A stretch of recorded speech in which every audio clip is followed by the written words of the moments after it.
We're giving away up to £100,000 to anyone who manages to predict the 1-2 in the correct order in all 8 World Cup groups. Now, I've got my colleague here, Marco, here, who's looking at all 8 groups with me now to steer you in the right direction. We're on to Group B now, and we'll start on Group B, Mark, with, of course, the defending champions, Spain, who one of the greatest international sides of recent times, going for a 4th consecutive international major trophy, and they're 6-1. To achieve such a feat. Where do you stand in Spain, Mark? I think that's a little bit harsh, 6-1 to be honest. 4 favourites for the World Cup. You just look at their record, you just mentioned internationally, but they're also the Champions League winners and the Europa League winners as well. Dominating football at the moment, Spain. And I just look at that 6-1, I think it's a little bit harsh. I'm definitely going to get involved with Spain outright. 7-10 favourites to win Group B2, which is it's hard to look away from them because they've only lost 3 competitive games since 2006. They've won 68 of 84 games under Del Bosque as well. Incredible statistics, a plethora of options across midfield. People look to them and they point towards fatigue and age as potential reasons for them to fail. I would say they keep possession so well that defence isn't really a main concern. Average of 74% in qualifying possession. Incredible statistics for Spain.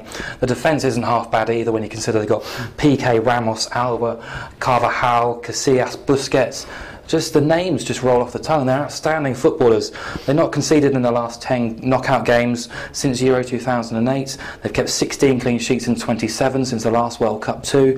One concern is there's a scoring. I'm reading today that Diego Costa may not make the World Cup, which might mean a recall for Fernando Torres up front again, and much maligned. They only scored 3 times, once in their 8 qualifiers as well. But they've only lost 1 competitive game in 30 now, which was that Brazil Confederations Cup game last summer. I just think Spain are going to win this group and they should win it anyway. Over 6.5 points can be had at 21-20, which I think is a great bet when you consider they're going to get 7 points at least, and that's where I'd be heading. But Spain will win the group. Wow, interesting. But they're in a really tough group though, Mark, because of course they've got Holland or the Netherlands, however you want to put it. Of course, harken back the World Cup final back in 2010. They're meeting again in the opening match of this group stage on, I believe, day 2 of the competition. It should be fascinating stuff. Holland, of course, managed by Louis van Gaal, who's the next Manchester United manager.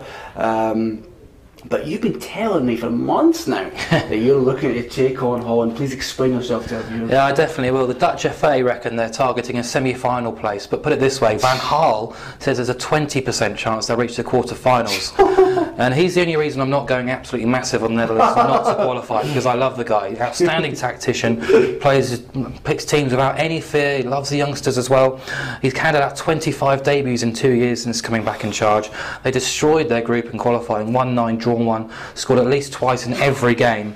But they used 36 players in qualifying, 5 goalkeepers. I just think defence is a real issue because he's been picking players from the Eredivisie. They're really inexperienced, and I can't remember the last world-class defender Holland produced. I think you got to go back somewhere. Kevin Strootman's injury is a big blow for them in midfield as well. He's even been experimenting Van Gaal with a 5-man defence to combat Chile in this group. They're not going to bomb out like they did in the Euros last time, but I cannot see them qualifying, and I think 8-5 on them exiting in the groups again is definitely a bet. 8-5, and he's getting so excited about that. That's a big price. Of course, the third team when they go for Chile now. Football hipsters, they get everywhere. You can imagine them drooling over Chile at the moment. A really exciting team to watch, and performed outstandingly against England at the end of last year, of course. And you're a fan as well. Oh, definitely. I'm definitely not a hipster, but I've got to love this team. Jorge Sampaoli's taken over from Claudio Borghi, who had a terrible reign, but he's a disciple of Marcelo Bielsa, who of course thrilled us in 2010 with his Chile side. It's just characteristics of pace, pressing, super fast attacks. They're great to watch. They'll be the neutrals' favourites again. I think they're quite a turbulent start to their qualifying campaign. We finished it with 5 wins and 1 draw from the previous 6 games, scoring twice in all 6. They've got a great scoring record. They've only failed to score in 2 of the last 16. They absolutely played England off the park. They were even better against Germany when they lost 1-0 recently after that England game. They were absolutely brilliant in that game. They're a real pressure game. They'll give hell to Spain and Netherlands. There is a little bit of a worry about their defence. 25 goals conceded in 16 qualifiers. They only won 2 of their 8 away qualifiers too. But I just think should Arturo Vidal be 100%, he's a bit of an injury concern, they will be a team to really reckon with in this World Cup. To qualify at 11 to 10 is a big appeal for me. But I think over 4.5 points at 27 to 20 is even better appeal, better value there as well.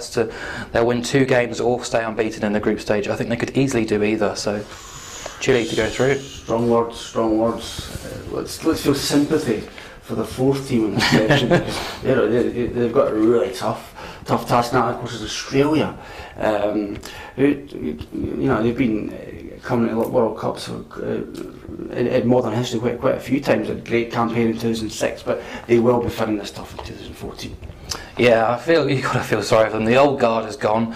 After back-to-back 6-0 friendly defeats to Brazil and France, they sacked their coach, brought in Ange Postecoglou, who is well liked by fans and media as well. He's the most successful A-League boss around. Brings with him a new generation of Australian players, much more pacey, with a real sort of keenness to work and develop their game. But their eyes are on the Asian Cup next year when they host their lowest ranked nation in the tournament as well. A huge task ahead when you consider the calibre of opposition they're up against. They only won 3 of their 8 games in the qualifying section, but they did hold Japan home and away, which has got to be seen as a positive.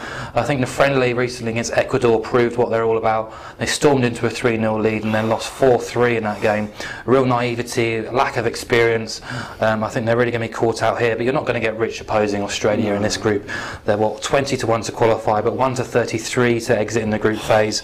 They're 1 to 2 to pick up less than 1.5 points. 1 to 5 to finish bottom. Even favourites are 7 to 2 to finish the lowest scoring team in the competition. A bet that I do like about Australia though, they're 9 to 2 joint favourites with Iran to concede the most goals. In the group of Spain, Netherlands and Chile, all 3 very attacking teams, I think they could struggle badly. That's a very good shout, Mark. 9 to 2 for Australia to concede the most goals in the group stages. So you're 1-2 then, Mark, and I think punters approaching this group will find it one of the most difficult groups to nail their 1-2. What are you going for? Well, we've got 8 to 13 on Spain and the Netherlands going through in any order at all, just those 2 teams. I think you've got to have Spain at number 1, but it's Chile for me. Chile going through ahead of Spain. You can have 37 to 20 on those teams going through in any order. I like it.